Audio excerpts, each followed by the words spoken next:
Hi, I'm Jacob. A couple of days ago, I asked you guys a question, and the question was what you can actually learn from Lego in communication. And today, I brought along my colleague Claus, and Claus holds a master in organizational psychology, and he works with us in Maersk training. And Claus, I'm going to ask you the same question. Claus, what can we learn from Lego in communication? Well, Jacob, we can actually learn a lot from using Lego in communications training. But first of all, I want to ask you, have you ever experienced a situation where you communicated something to people and they did not understand it the same way that you intended them to?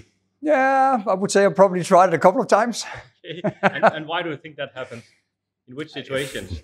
Maybe I'm not communicating clearly enough, or maybe whatever I have in my head, I don't articulate well, or the receiver might not be ready to listen to me. I mean, there could be many different ways or reasons. Yeah, I agree. And there are many reasons for why people do not understand our communication the way we intend them to do.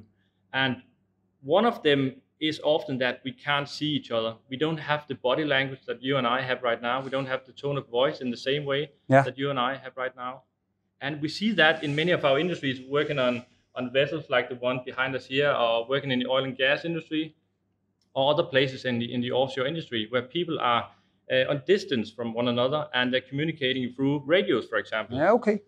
So what we do when we use Lego in communications training is we try to replicate a situation where they have to communicate building a Lego model, a very basic and simple Lego model, through radio to me, and I have the same Lego bricks. Okay, so for me to understand, so I have this model and it's built, and I have to then, by radio, explain you at the other radio how to then build the same without being able to see me. Exactly. Okay. And without being able to see each other's Lego models. I guess you can learn quite a bit from that. You can learn a lot from that. And you can learn what goes right in communication, and you can learn what goes wrong in communication. Because what I'm building is my perception of your communication.